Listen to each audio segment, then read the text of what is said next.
We just watched the trailer for Logan. Da-na-na-na-na-na-na, X-Men! That's right, baby. It's time for movie trailer trash. Enjoy.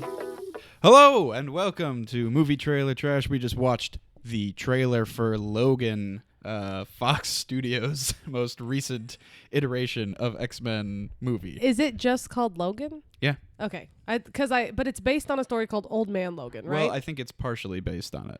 Okay, but that's the thing. That's what I heard people calling it Old Man Logan. That's the famous comic book story, graphic novel story that is like kind of what it's semi-based Well, I would on. hope it is based on it pretty accurately, or people like your brother will be pissed. Yeah. I could just hear him now. Like, I didn't like it. I don't like it. It's stupid. Yeah, Why is it stupid? Well, because it wasn't the way it was in the comic book. The people who are like that are already out on these X-Men movies anyway, because Well, yeah, but they've been so untrue to the storyline because they want to include all of these young actors, which this one doesn't seem to be doing. Well, I was going to say, but I think that this one is totally different. I think that's kind of the point of this one, is that it's very clearly not like the others. That's the first thing I noticed about it, is it looks not like an X-Men movie, which is great because X-Men, the idea of X-Men is awesome.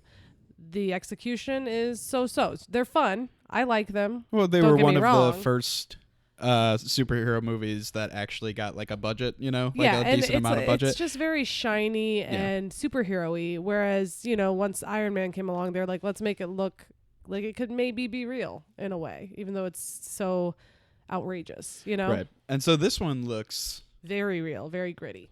Yeah, it takes place in the future. Mm-hmm. And I think that what's happening is that Professor X is starting to go, is like kind of losing his mind a little bit. Okay. And getting old and dying maybe. Mm-hmm. And that Wolverine is taking care of him.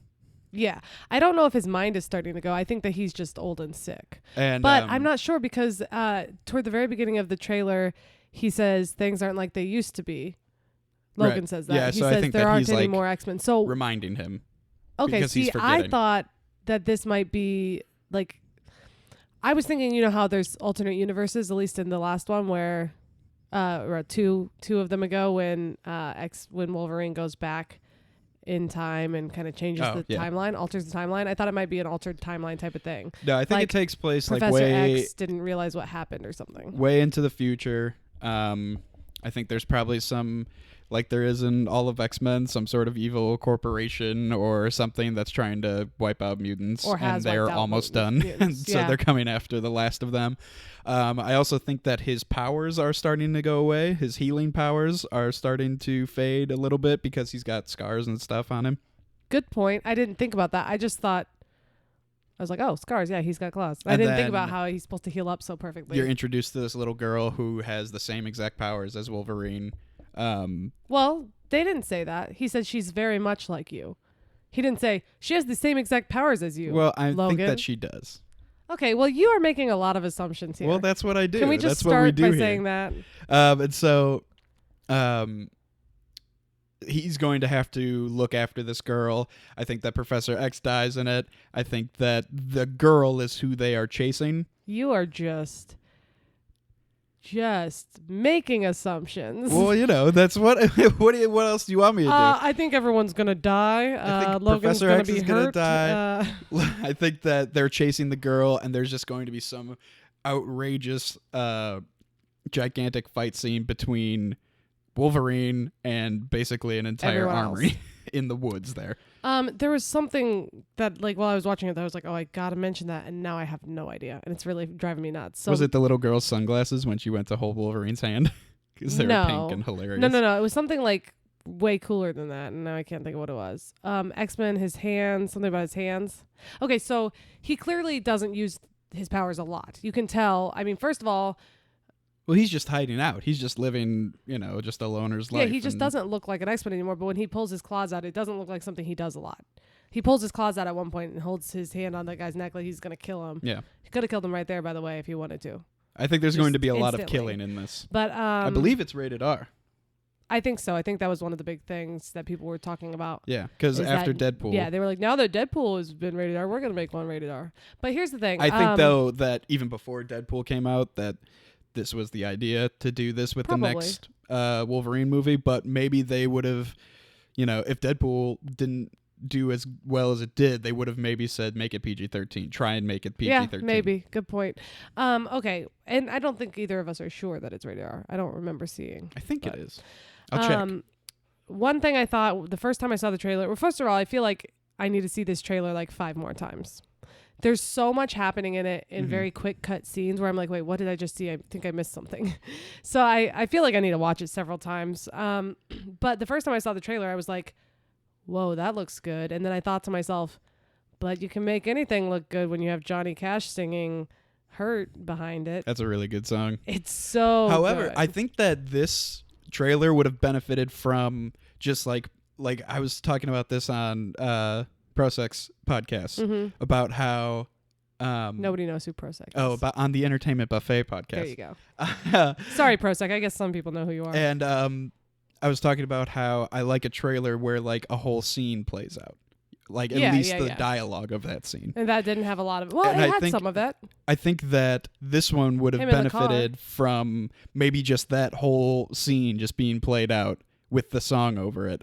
And because everyone knows what it looks like when Wolverine is attacking people. You don't have to show him attacking people in the woods. Everyone knows that. I think that they wanted to show it.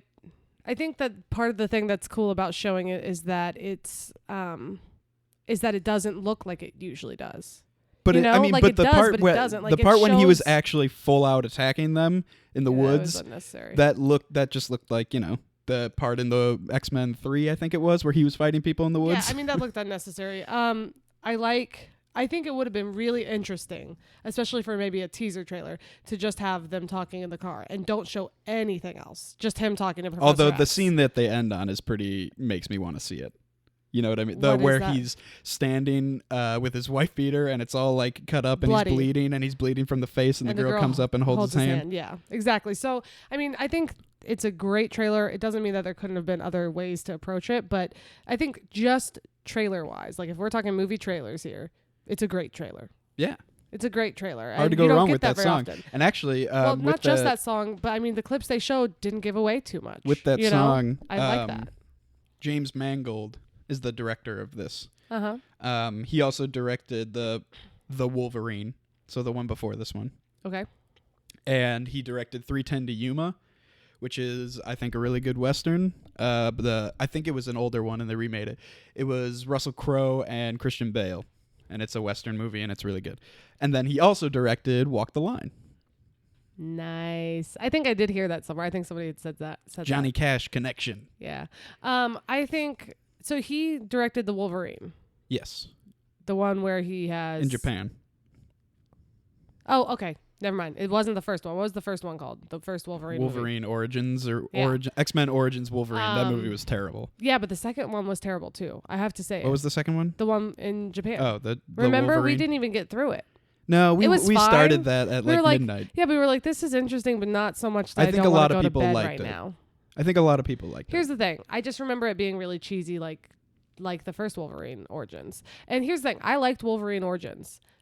No, you didn't. Yes, I did. It's not good, though. No, it's not good, but I liked it because I thought the story was interesting, and that, honestly, the very first opening scene was incredible. What was the story of that? The story was he's married and he's happy, and then someone kills his wife, but then he finds out it was all a trick. They didn't really kill his wife. See, I don't even remember that. Also, all I remember is that opening scene. The opening scene was amazing. Him jumping into the helicopter from the motorcycle and stupid. Blowing it up, and Ryan Reynolds, Deadpool.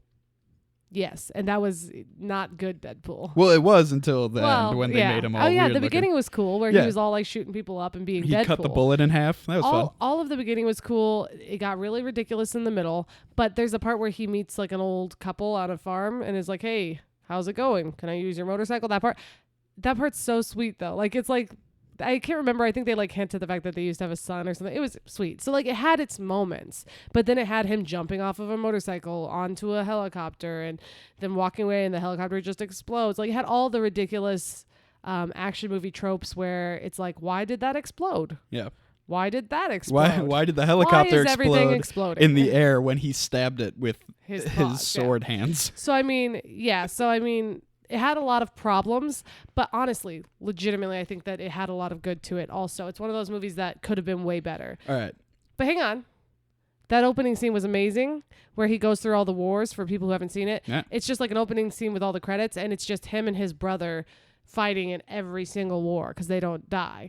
And it's so interesting. And I love that in this trailer, they show him looking at his dog tags. I think that's interesting because, think about the toll that war has, just any war has on one person, and imagine having to live through all of that.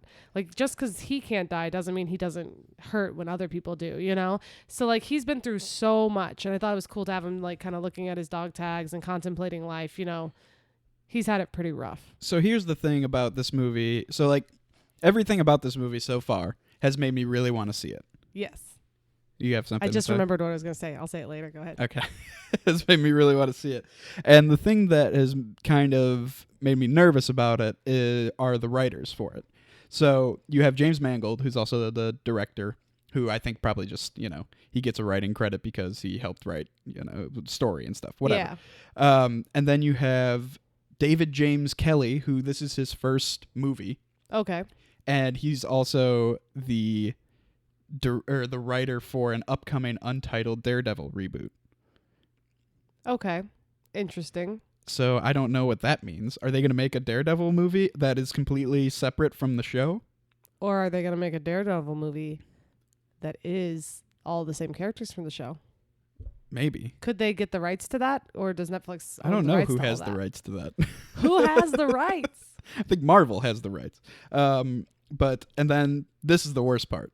Michael Green, who has written for some TV shows, including Everwood, Heroes, and Smallville. All good shows, but he's just, wrote episodes here and there. That's fine, but all good shows. One of the only movies that he's written is Green Lantern, the one with Ryan Reynolds. That's which rough. A lot of people consider to be the worst superhero movie made in the modern era. Even compared to the new Fantastic Four? Ooh, never mind. Psych. It was topped. Psych. But no, okay, so here's the thing that I was going to say earlier. As soon as the commercial was done, I was like, all right, an X-Men movie that for all those who wish that X-Men movies would make them cry. Yeah. There's a lot of people it looks really emotional. Talking about how this one could be like the first ever superhero movie that is considered for Oscar time. Oh, wow. Yeah, I think it would be amazing if it is what I hope it is. Like, it really looks like a movie that'll make you cry, a movie that'll make you feel so much for these people. Whereas most of the time in X-Men, it's especially because, like you said, it's one of the older style of superheroes movies because it was done so early. It's very like all about watching them fight and watching them morph and watching them whatever.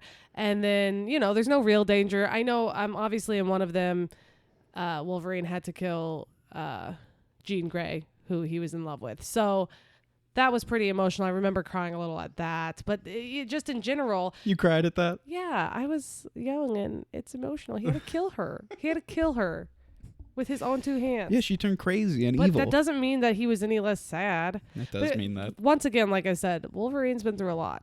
Logan has been through a lot. What was I just going to say?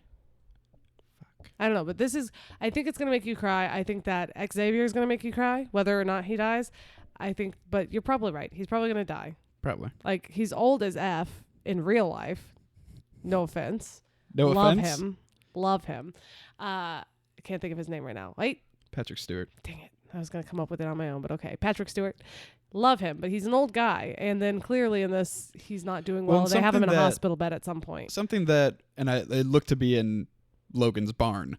It didn't look to be in a hospital. Yeah. Oh, yeah. Something I always talk about with superheroes is like scale, the scale on which they're fighting. Yes. And recently, every single movie that has come out has been massive. The world will end. Yep. So like, or all of these superheroes versus all of the villains or whatever. So like, massive scale. Yeah. You have Batman versus Superman, where by the end of it, the world is in danger. There's some horrible monster released upon the world that only Superman can stop. You have Civil War, only where Superman can stop with the help of Wonder Woman. You have Civil War, where all of the superheroes are fighting each other. Then it's just going to get bigger and bigger and bigger and bigger. So like when the Avengers happens, it's just going to be insane. And so it's cool to see this movie go in basically the opposite direction. Mm-hmm. I think that they made a very strategic decision to release it around this time. Well, because that's what the last X-Men movie was. A big complaint huge. about that was, this is like, what number of time is this that the world is ending in the X-Men universe, where some villain think about it. is going to destroy the planet. Well, and think about it. Even if there's lots of times, like even if people really did attack the planet and you have these superheroes who can stop it, it wouldn't be happening constantly. As soon as they win, it would take a long time before it happened again. And you got to think, what do they do in between all that time? And they kind of show a little of that in the last Captain America movie. A little of them kind of stopping bad guys here and there at the beginning before things get crazy. Right. So, I mean, that's cool. But yeah, I remember when I first saw it, I was just like, I love that this is just Logan and Professor Xavier just in a Dodge Ram, just driving in the dirt. Right. Like, it doesn't look like an X-Men movie at all. There's no shininess to it. There's no shiny X-Men The only thing that was a suits. little There's shiny none of that. was the guy's robotic hand when he was putting on his sunglasses. I never saw that. When was that? When Was that one of the bad guys? Yeah. I didn't even notice that at all. Well, it's fine. Like I said, a lot happens in this trailer. But yeah, it looks pretty good. And I let's move on to where, when, and how you're going to see this, because I'm kind of interested in it. Oh, okay. Interested in that segment? Sure. Okay. Where, when, how? Are you going to see this movie? I don't know. I mean, I do know. I want to see it in theater. Not opening night. I would love to see it at the Alamo Draft House where no one can talk. And I would love to see it on a Tuesday night. Huh, okay. A midweek show. I'm thinking that I want to see it at a small theater.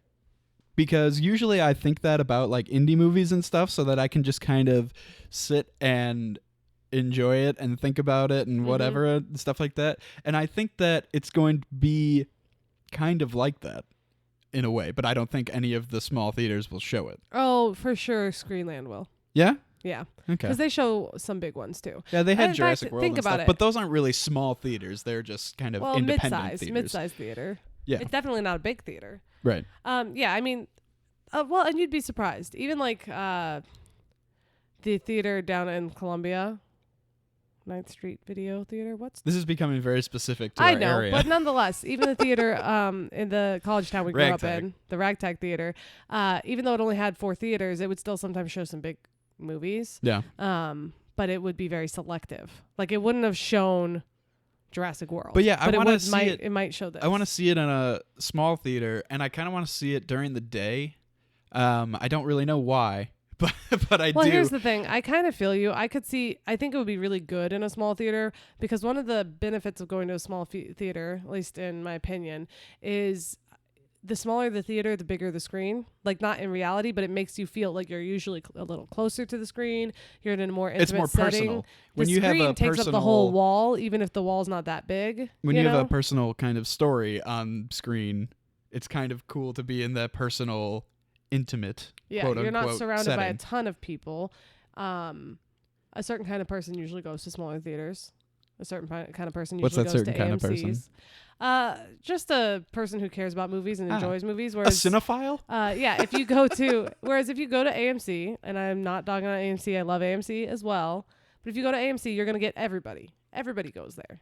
And that means you're going to get some people who don't appreciate the movies. You're going to get some people who accidentally brought their children to go see this X-Men movie. Definitely.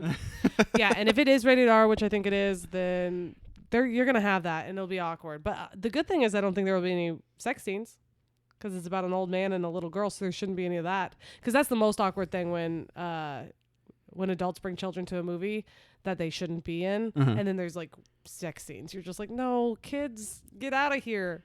Run, be innocent, go away. I wonder how many times Wolverine will curse in this. Probably a lot, right? Probably. That'd be fun. That'd be fun to see Hugh Jackman. Before we go on to the next segment, I was going to say also that the first time I watched this trailer, something about it kind of made me like a movie that I would compare it to based on the trailer is dang it, I'm losing my mind today. I can't think of the word. I'll be back. What's that? I'll be back. Yeah. For good. Yeah, no, you got it. No, I'm not getting it. Terminator. There it is. There we go. Whew, my brain was having trouble coming up with the word. It reminded me of the Terminator. Is the first one the one with the kid? Actually, yeah, you're right. It does kind of seem like that. It's like this superhuman. I mean, he's not human, but he's superhuman type character. No, the one with the kid is the second one. Okay, the one with the kid. Yeah. So the second one. I saw those movies probably 6 years ago. I personally like the second one more because of this relationship between him and the kid. There's the kid and the guy, and I don't know. It's just interesting. The guy, Arnold Schwarzenegger. The guy. But yeah, it's interesting because it's like the superhero guy who can protect you, but then the kid, is in on it. Like they're experiencing all this intense stuff with you. I don't know. I think it's interesting. So it kind of made me feel like that kind of dynamic between the girl and him. So that's cool. I love the idea of old man Logan. And also it's very kind of western-y also, yes. like with out in the farm, the reluctant hero who doesn't want to be a part of it but feels like he has to. Just wears wife beaters all the time. He's like, I'm not putting a shirt on. I'm wearing a wife beater and that's it. And I'm gonna bleed all over it. Do you know how hard I worked to get my body looking like this? I'm wearing a wife beater. Yeah. I'm going to show my shoulders. Did you know that always during like scenes where he has to like flex really hard and like they're trying to like make it dramatic and stuff, that he purposely dehydrates himself during that scene so that his skin will be tighter to his muscles? Yeah, so that his veins will pop out more. Yeah. You told me that before. Yeah, that's crazy. Hey, he's dedicated to his art. All right, let's move on to the Rotten Tomatoes scores now. Rotten Tomatoes percentages. I'll go first again because usually you go first and then I'm like, now I feel influenced by you. So this is really hard. I think that we've established that this is going to be very different from all the other X-Men movies. I think that that's going to be a big plus for it, especially in recent years. They haven't been doing as well. And I think the coolest thing about it is that it feels like a totally unique movie. It doesn't feel like a superhero movie. It feels like we're going to see a movie about two old friends trying to help a little girl who, for whatever reason, is, in trouble. Yeah. So that's cool. I think that it will do well. I have a theory about her, by the way. Okay. I think that it'll do well, and I'm going to give it an 87% via critics and probably 92% via audience. I think the audience is going to like it more. But it's hard to tell because you get those mass audiences going to AMC's who might be like, what? I thought there'd be more fighting and things exploding like the last one I saw. Where are they from exactly? Who knows, man? Anywhere USA. From the 1950s. Yeah, anywhere USA, 1950s. Well, yeah, like you said, this is a hard one to predict because I think that either way, the critics will give it less than it should get. So if it's not great, then they'll give it like a really bad score because they're not going to have the leeway that you usually get with a movie like this where like, well, it's an action movie, it's supposed to be fun. If it's not necessarily, the most real heartfelt thing in the world, it doesn't matter. The trailer ruined that for them. They expect a lot. They're going to have high expectations. So if this falls short, it's going to get murdered. I think what's going to happen is that it's going to be really, really good and unique and everything like that, but I still think that the critics will give it less than it deserves because of what it is. And so I think that they're going to give it a 78%. Okay. And that the audience will give it an 89%. Fair enough. I could see that. It's so hard. I mean, when we do the Rotten Tomatoes percentages, it seems like it's getting really harder and harder, and I think we've kind of realized what the deal is. When you look at Rotten Tomatoes and you look at Metacritic, the scores are so very different. And it's because Rotten Tomatoes just asks people if it's good or bad. They take your whatever you rate it out of 5 stars. If you rate it more than halfway above more than 3, right, then it's good. If you rate it less than 3, then it's bad, basically. Right. And so then like what I always say to people when I'm explaining it is that if 8 people liked the movie out of 10 people just liked it in any sort of way, whether it's 80%. Like a 50% to 100%, then that movie has an 80%. Exactly. So if a bunch of people, if everybody gives it 60%, it could have 100% on Rotten Tomatoes. So, I mean, that has so maybe we could switch over to Metacritic and I can make a new jingle. That'll be fun. I definitely think we should, or at least consider it, because here's the thing. Maybe like a robot one? Metacritic. Okay, don't test your jingles out here. We don't want people to see how the sausage is made. Yeah. But no, okay, here's the thing that's interesting. I think that Rotten Tomatoes has its place. I still go and look at it, and I think it's very helpful because it's nice to know that, like, hey, the majority of people who saw it liked it enough to not hate on it. There it basically. Like, if the majority of the people that saw it were like, yeah, okay. Think about it. If it gets a bad score, if it gets, let's say, 46% or something, that means that the majority of people who saw it did not like it. Yes, like Fantastic Four with its 4%. Yeah, so like, I mean, Fan Four Stick, as my brother calls it. It means, I guess what it means is only 46% of people liked it. Is that what it is? I don't know how to read it really. Point is, a lot of people didn't like it. Where you go to Metacritic, if it gets 78%, what Metacritic does is it takes, just like Rotten Tomatoes takes from lots of different review sites, but it actually gives you a score. So if they figure it out, if it's out of 10 stars, they'll say, okay, you gave it 70%, this person gave it 50%, and they kind of figure out the score, and they figure out a more accurate score rather than just saying this many people liked it, because I think we're finding out that it's a little more difficult. So yeah, I don't know, we'll see what we can do with that. All right, well, we'll look forward to that. Maybe a new jingle. Let's a robot jingle. Maybe. Metacritic. Stop. Get out of my sausage factory. All right, let's go with some plugs now to end it on. You can see us and all of our episodes and all of the things that we do on mttpodcast.com. You can follow us on Twitter at mttpodcast. It's a great follow. You get to see all of one of our episodes are up and going. Oh my gosh. I'm sorry. I have to stop you.